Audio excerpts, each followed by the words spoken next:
वो फिर झील के किनारे तालीम देने लगा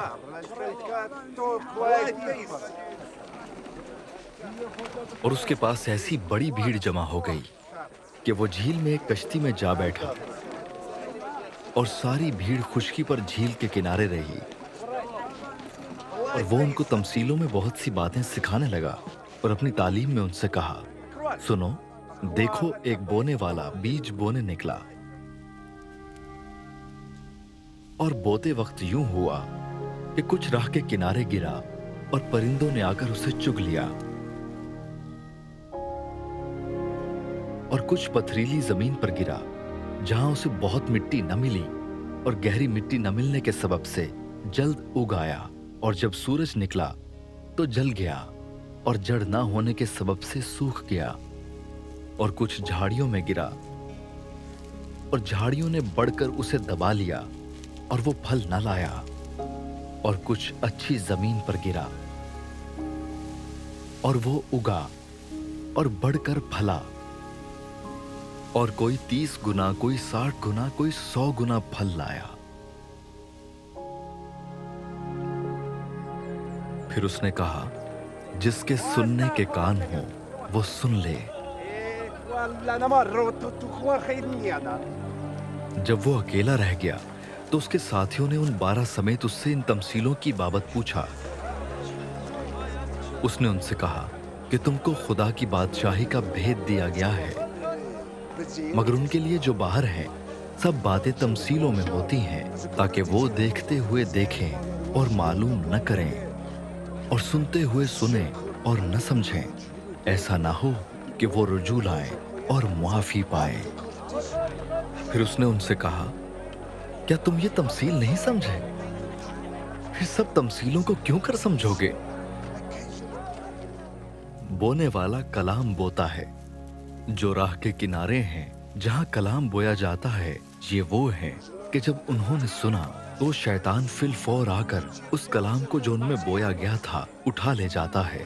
और इसी तरह जो पथरीली जमीन में बोए गए, ये वो हैं जो कलाम को सुनकर फिल फौर खुशी से कबूल कर लेते हैं और अपने अंदर जड़ नहीं रखते, बल्कि चंद रोजा हैं। फिर जब कलाम के सबब से मुसीबत या जुल्म बर्पा होता है तो फिल फौर ठोकर खाते हैं।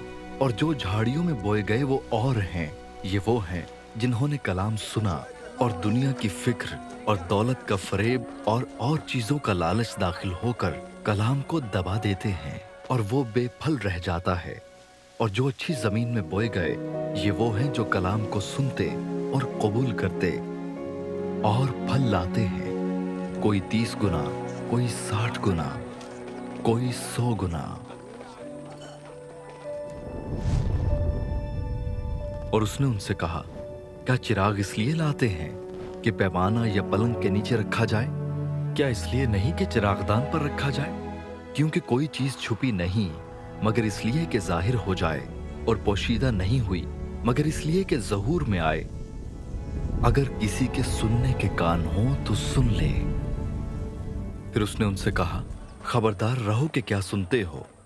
जिस पैमाने से तुम नापते हो उसी से तुम्हारे लिए नापा जाएगा और तुमको ज्यादा दिया जाएगा, क्योंकि जिसके पास है उसे दिया जाएगा और जिसके पास नहीं है उससे वो भी जो उसके पास है ले लिया जाएगा। और उसने कहा, खुदा की बादशाही ऐसी है जैसे कोई आदमी जमीन में बीज डाले और रात को सोए और दिन को जागे और वो बीज इस तरह उगे और बढ़े कि वो ना जाने। जमीन आप से आप फल लाती है, पहले पत्ती, फिर बालें, फिर बालों में तैयार दाने। फिर जब अनाज पक चुका तो वो फिल फौर दरांती लगाता है, क्योंकि काटने का वक्त आ पहुंचा। फिर उसने कहा कि हम खुदा की बादशाही को किससे तशबीह दें और किस तमसील में उसे बयान करें? वो राई के दाने की मानिंद है कि जब जमीन में बोया जाता है तो जमीन के सब बीजों से छोटा होता है, मगर जब बो दिया गया तो उगकर सब तरकारियों से बड़ा हो जाता है और ऐसी बड़ी डालियां निकालता है कि हवा के परिंदे उसके साए में बसेरा कर सकते हैं। और वो उनको इस किस्म की बहुत सी तमसीलें दे देकर उनकी समझ के मुताबिक कलाम सुनाता था और बेतमसील उनसे कुछ न कहता था, लेकिन खलवत में अपने खास शागिर्दों से सब बातों के मानी बयान करता था।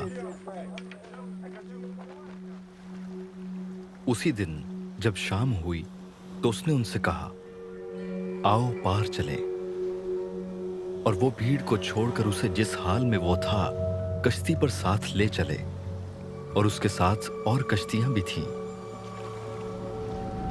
तब बड़ी आंधी चली और लहरें कश्ती पर यहां तक आईं कि कश्ती पानी से भरी जाती थी।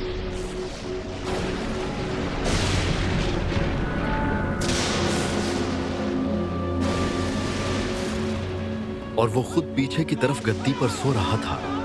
बस उन्होंने उसे जगाकर कहा, ए उस्ताद, क्या तुझे फिक्र नहीं कि हम हलाक हुए जाते हैं?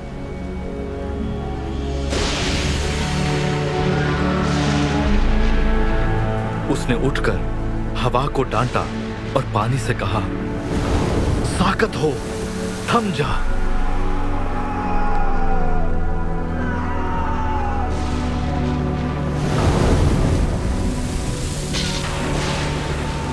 बस हवा बंद हो गई और बड़ा अमन हो गया। फिर उनसे कहा, तुम क्यों डरते हो? अब तक ईमान नहीं रखते? और वो निहायत डर गए और आपस में कहने लगे, ये कौन है कि हवा और पानी भी उसका हुक्म मानते हैं?